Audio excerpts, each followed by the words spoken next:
Hello, everyone. It's a new week here on the Betting Weekly Studios. And every Tuesday, we start with the Betting Weekly Game Bet Match Tennis Podcast and YouTube show brought to you in association with Bet Rivers, your hometown sportsbook. It is the Wimbledon quarterfinals, and we have two men's singles quarterfinals to preview for Wednesday.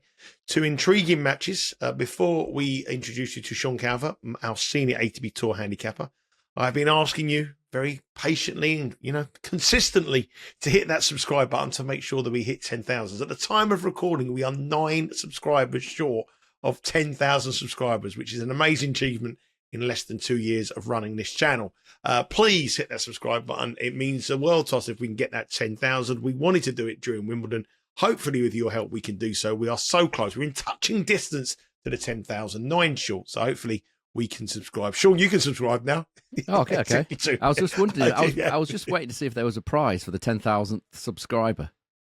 That's all. Well, I was going to give I was going to do something like that or something. Well, that would be an day. We'd have 20,000 subscribers by the end of the week. It could go one way. It could have 20,000 or none. Yeah, it's very hard to set up. But the problem is, I was going to do that, but I thought everyone would unfollow and then subscribe to try hit the 10,000. I hadn't thought about that. It's a tricky little thing to do anyway. A lot of people, when we get to 10,000, then just pick one random subscriber. Then that in that case, it could be the first guy that subscribed or the last or anywhere in between.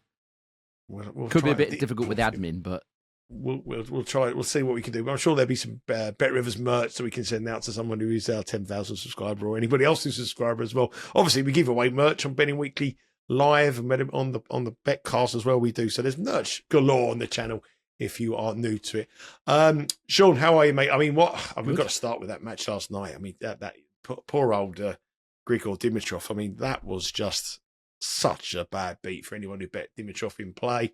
Obviously, your bet was void. Yeah. But what awful things. I mean, for a player who's had injuries career at the latter stages of his career, is he going to get many chances? Will he get any chance again to make a semi-final of a major? Heartbreaking for him. Well, I did say in the preview, didn't I, that I wasn't sure that Dimitrov had it anymore physically.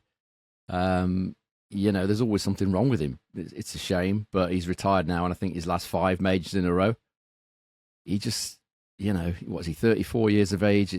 That was what worried me about, well, not just that, but the Sinner matchup, the physicality level. He always seems so brittle these days. He's not played that much this season.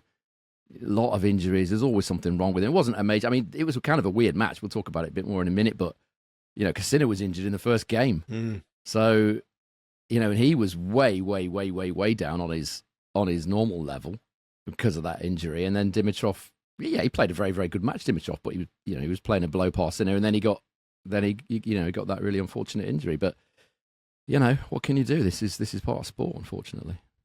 Yeah, it was an unfortunate incident. Very fortunate if you bet Sinner on the match and having money favour. A lot of people were telling me that they were betting him -7.5, and they got very lucky to get their money back there, I must admit. But he was unlucky that he got injured as well, so you could look at it either way.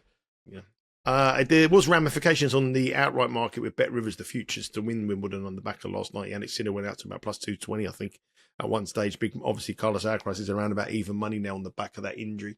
And Jannik Sinner faces a difficult task tomorrow. We do not know the order of play as of yet, but Bet Rivers have a multitude of different markets, as you would expect, on these quarterfinals.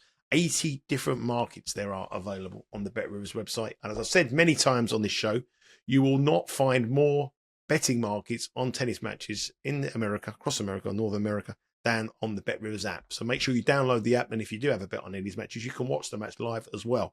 Now, this is an intriguing match here because obviously Jannik Sinner has an overwhelming head-to-head record against his opponent, Ben Shelton, winning 5-1. And the last time that Shelton won was on, I think it was their very first meeting back in 2023. Yep. Since then, Sinner has won every match and hasn't dropped a set. So, statistically, it isn't a good matchup for Ben Shelton. But I tell you what, I was really impressed with Shelton in his last match, coming from behind against Sonego. We obviously said Sonego win the set. For opening set, did that. That was the first set that Shelton had dropped. His serving was superb. He had a bit of confidence about him. He had a bit of arrogance about him as well. And he's going to take huge heart from what he saw last night with Sinner's injury and the performance he played against Grigor Dimitrov. We're going to come on to these prices now. Sean will give his analysis of where he thinks it's going to go. But Jannik Sinner is still an overwhelming favourite bet with his minus 455. Ben Shelton, the American number 2, is plus 320. Spread is 4.5. Total here, 39.5. Now, obviously, there's set betting, total sets also on the graphic there, but there's 80 different markets available on this match for you to have a way through on the BetRivers app, see which one takes your fancy. But there is a danger playing the injured opponent. Obviously, Sinner's not 100% fit. He's got a short period of time to turn it around. He did fortunately play only 2 sets. Shelton's got that in his mind, knows he's playing an injured opponent, so he's going to fancy his chances, but also it doesn't play out like that. So this is quite a tricky little one to start with. Yeah, it's tricky. The injury makes it difficult, but you could look at it in the way that the injury could give an opportunity, which is the way I'm looking at it on this occasion.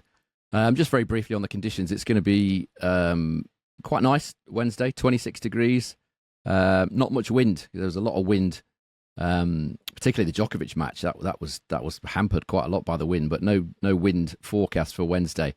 Just briefly on the quarterfinals, only 3 of the last 20 underdogs have won in the Wimbledon quarterfinals, but this has been a peculiar tournament, hasn't it? So you never know. But yeah, look, Sinner's injured. Obviously, fell over the first game of the match against Dimitrov, injured his elbow.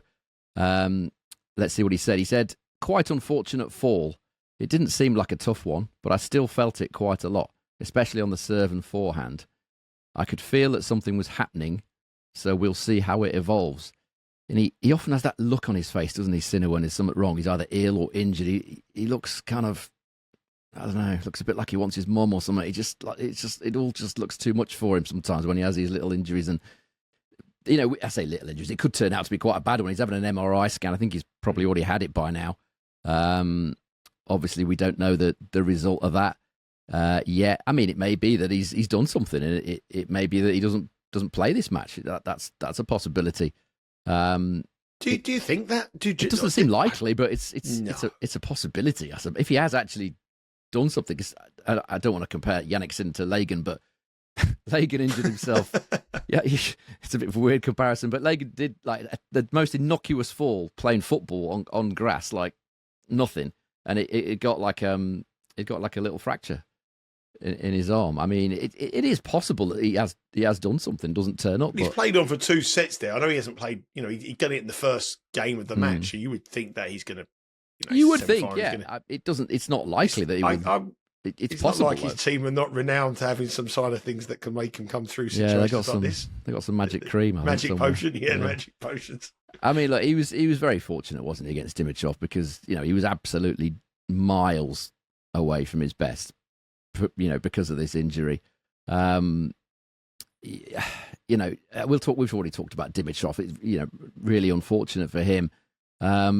If you look at the head-to-head between Sinner and Shelton, it's overwhelmingly in favour of Sinner, 111 to 89 in terms of service points won and return points won. Sinner winning 62% on second serve, excuse me, compared to Shelton's 45%. Shelton winning just 27% of return points, and only holding serve 79% of the time against Sinner. Sinner holding serve 94% of the time. So if you were looking at it, 2 fit players, I'd be looking at this differently. But I just think with Sinner, he's not the hardiest of specimens.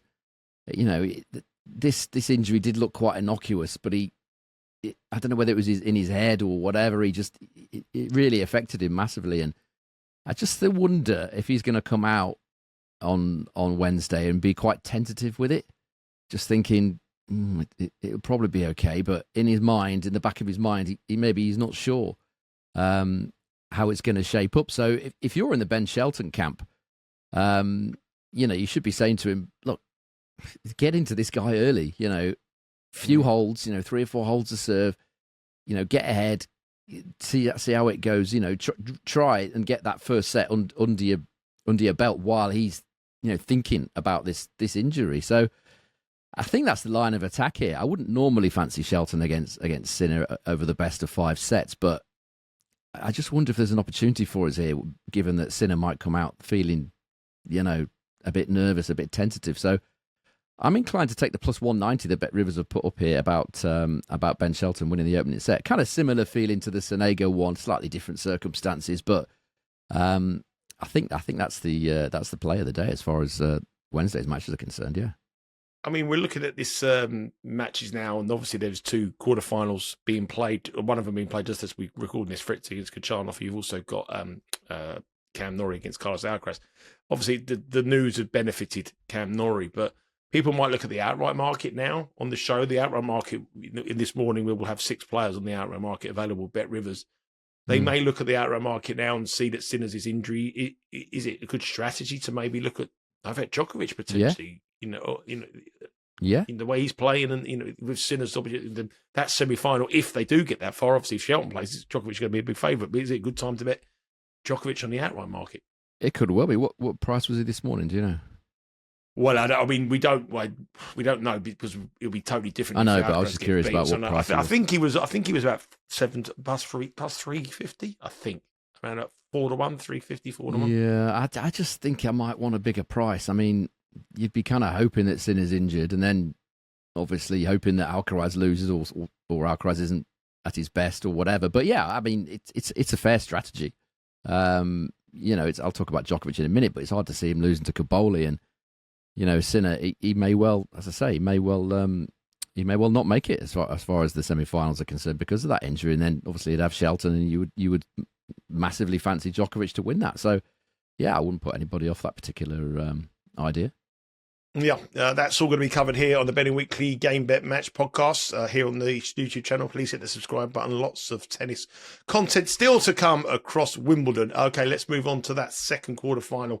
We touched on it there very briefly. It is that man Novak Djokovic who's bidding for history up against someone who's made history. Flavio Cobolli. He's never got this far in a major. Flavio Cobolli has made a lot of friends in this tournament with his way he's been playing. He's up against Djokovic, and he's got a bit of a task on his hand here. If you look at the prices, the odds on this match, we have Cobolli as a big outsider. He is available at 7-1 with Bet Rivers, minus 12.50 for Novak Djokovic. Spread a massive 7.5, and the total here is 33.5 with the under the favourite at minus 121. Loads of different set bets, as we say, total sets, set betting as well. Loads of specials, 80 different markets available on the Bet Rivers website. And there'll be a lot of people here who probably be looking at this and thinking that Novak Djokovic, all he's got to do is turn up. But Cobolli has been really, really sensational. The surprise package of the tournament for me, the way he's played, no one would have expected him to reach this far, but he's done it in some kind of style. Just dropped one set against Marian Cilic, winning 3 sets to love in all of his matches. There has been a little bit of a nibble around in the market for Cobolli. Obviously, Novak Djokovic didn't play very well yesterday against Alex de Minaur. But the head-to-head is just one win, only one match, one win, an easy win for Djokovic. It was in Shanghai in 2024, 6-1, 6-2. The Serbian won that match. So this is quite an interesting one. Heavy favourite for Djokovic. Is there any way that we can see any change in this one? No, I doubt it. I wouldn't have thought so. I think we're all in agreement about Cobolli at the start of the tournament. We were obviously wrong, but I think everybody was in agreement. Novak Djokovic said, and I quote, "I must say I've been pleasantly surprised by his grass court results because his game doesn't seem like that of a grass specialist, yet he's made it to the quarterfinals." Kind of what we thought about Cobolli. We bet against him in Eastbourne where he was, terrible against Jacob Fernley, but this grass is different. It's slower. It definitely helps Cobolli in that sense, and he's also had a pretty nice draw. I mean, Zukayev, Pennington Jones, a really horrible on the day Mensik, and then a Marin Cilic who was playing his Bublik card by complaining that he had to play at 11 o'clock in the morning.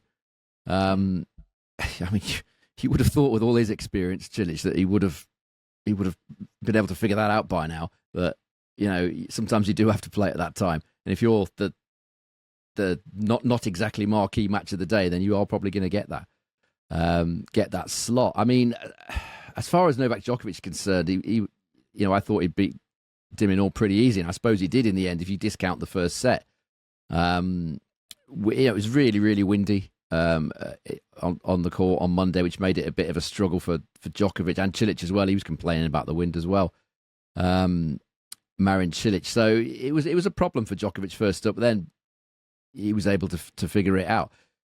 I mean, there's quite a few things against Cobolli here. I mean, it's his first time on a big court at Wimbledon. He played on court 2 against Cilic, and his first match in a quarterfinal of a major, he's got to face Novak Djokovic. It's a tough ask. I mean, Djokovic will have seen Jannik Sinner's injury. I mean, he was up for it anyway, obviously, but now he's certainly thinking, hang on a minute, I've got a pretty good chance of getting to the final here. Started poorly, as I said, against Dimitrov, but by the end he went into lockdown mode. I think he was 4-1 down in the last set of that match, the fourth set of that match. Then he just went into complete I'm not going to miss mode and was able to dismiss the challenge of Dimitrov. I just wonder what Cobolli's actually got in his armour that's going to worry Novak Djokovic. For me, it isn't that much. As I say, he's had a pretty favourable draw to get here. His first serve isn't particularly big.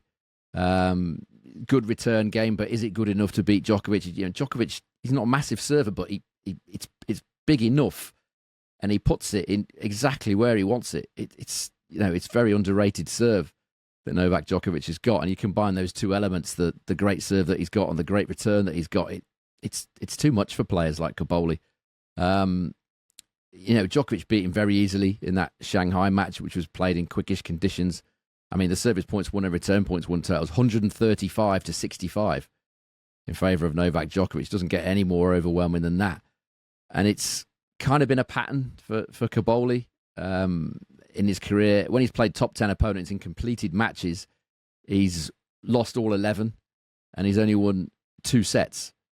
So I just don't think he's got, certainly not in these conditions, I don't think he's really got enough to make much of a foothold here. I think he's going to struggle to win games, quite honestly. Djokovic won about 53%, I think it was, of return points against Cobolli.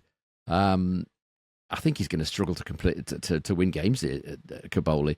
Djokovic hasn't lost a completed Wimbledon quarterfinal since 2009, when he lost, I think it was to Tommy Haas, back in those days, 2009. So he doesn't often mess about when it gets to this stage. So I'm quite interested in the under 13.5 Cobolli games here, around about -120 with Bet Rivers. I think anything on the sort of unders is probably the way I'd go here. I can't see this being massively competitive, in all honesty. No. An easy, fairly one-sided, very one-sided win for Novak Djokovic is what we're expecting here. Djokovic is -1250 to win on the money line, 7.5 to spread, but under 13.5 games total for Cobolli is where Sean is heading. Is that an official play? Have we got official plays for these quarterfinals? The official play, I'm going to take a chance on Shelton. I've been tempted in by the price, +190 to win the opening set against what I'm hoping will be a bit of a tentative Jannik Sinner. Yeah, +190 is the price. Head across to the Bet Rivers website. Make sure you download the app. Stay across all the different markets. We are just over 10 units of profit up on the show this year. I thought, what did we start at Wimbledon? Has that been updated? Behind? Because we had a quite a decent winner yesterday, didn't we? We had a +175 winner yesterday. Maybe it hasn't been updated. I don't know. Well, I'm not so sure. Anyway, I think we started about. I don't think there's much in it anyway. We'll let we're you slightly know. in profit for Wimbledon, aren't we? Yeah.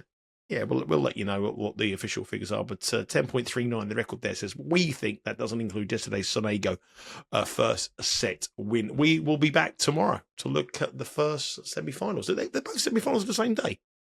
Yeah, they're played on Friday. I would have thought we'd look at them both on Thursday, wouldn't we? Yeah, we'll do a Thursday. We won't be back tomorrow. So we're back on Thursday. We'll look at the men's semi-finals then. We'll know what they are. We'll look at the outright market as well. So this will be our last podcast until Thursday. Enjoy the show. And please, as I said at the top of the show, hit that subscribe button. So close to 10,000, 9 of you. That's all we need. And we may find a little bit of a goodie. We might find something. What we can rummage around, see what we can find. Some a cap, T-shirt with me and you on it. That'll be a seller. T-shirt with me and you. Yep, that'd be a good one. We get that across to now. Watch everyone unfollow at an alarming rate. 4,000 by the end of the day. Exactly. Take care, and we'll speak to you all again on Thursday. All the best.